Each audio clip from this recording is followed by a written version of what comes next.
At my grandmother's memorial dinner, my family cried beside her photo like they had loved her, but I knew what they had done.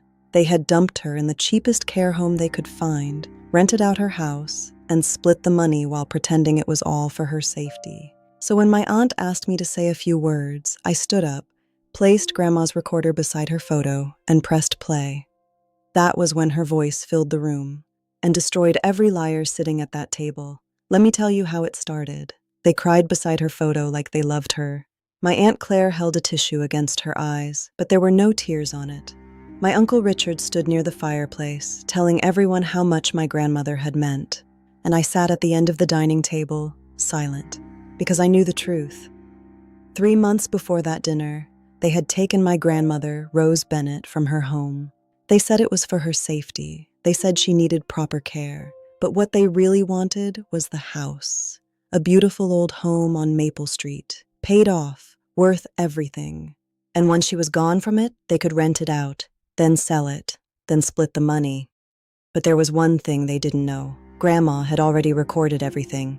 And before that dinner ended, her voice would speak from beyond the grave.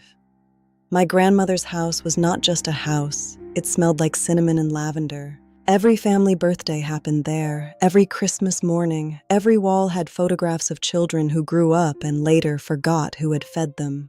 Grandma Rose was 84 when things started changing. She forgot little things at first, where she had placed her glasses, the name of a neighbor, but she was not helpless. She still knew when someone was lying. My mother, Claire, and Richard began visiting more often, not to help her, to pressure her, speaking softly like predators pretending to be nurses. "Mom, the house is too much for you. You don't want to become a burden." Grandma would look at me later and say, "Elena, when people say they're worried, listen to what they want." I visited her every Saturday, and every Saturday she seemed smaller, not because of age, because they were wearing her down.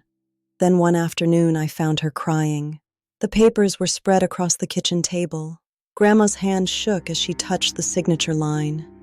"They said I already agreed," she whispered. "Who said that?" I asked. She looked towards the hallway, afraid someone was listening. "They said if I don't sign, the city could take the house. They said I might die here alone. They said Elena would blame herself." That was the first time I felt real anger. Not loud anger, cold anger.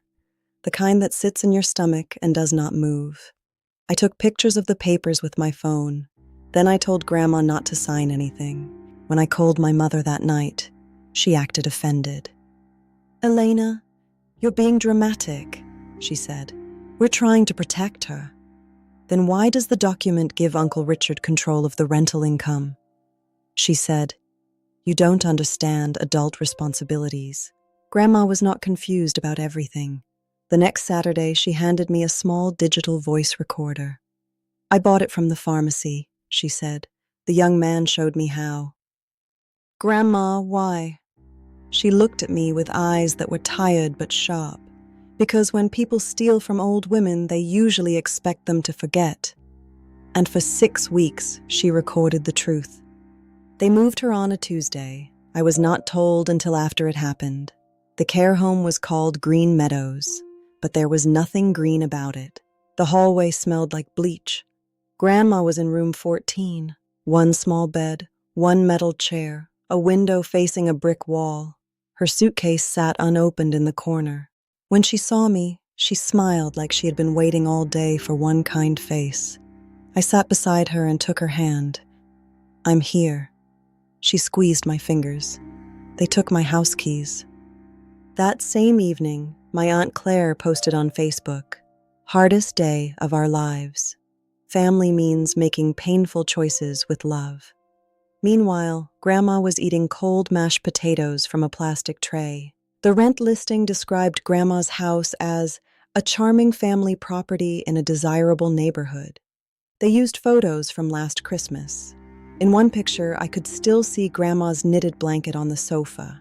They rented it to a young couple for $3,000 a month. Not 1 cent went to Grandma's care. Uncle Richard paid the care home's cheapest bill, then transferred the rental income into a separate account. He thought no one would notice, but Grandma noticed.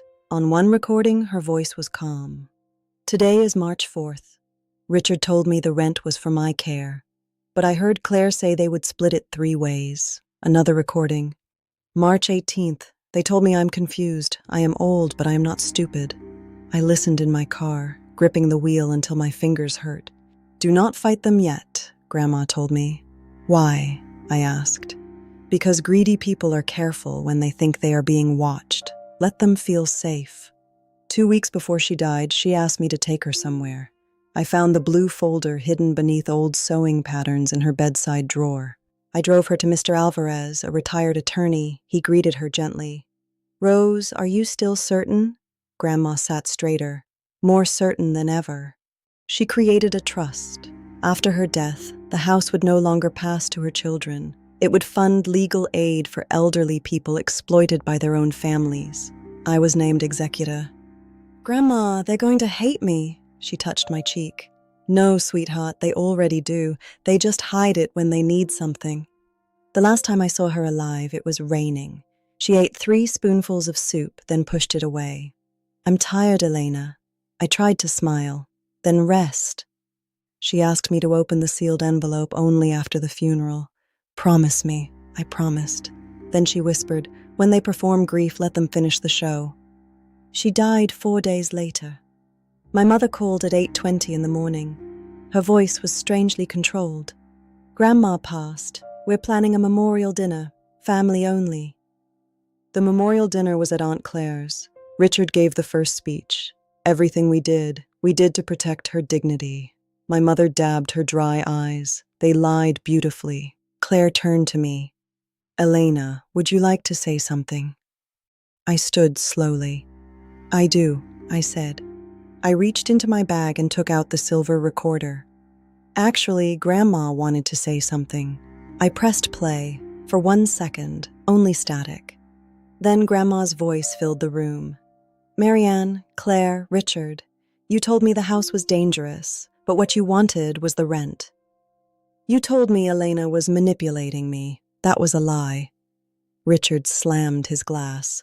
That is private family business, Grandma's voice answered. Calling theft family business does not make it love. My children will not inherit the house. It now belongs to the Rose Bennett Protection Trust. The silence was almost beautiful. For the first time, no one knew what to say. Grandma's voice softened. I forgive my children for being weak.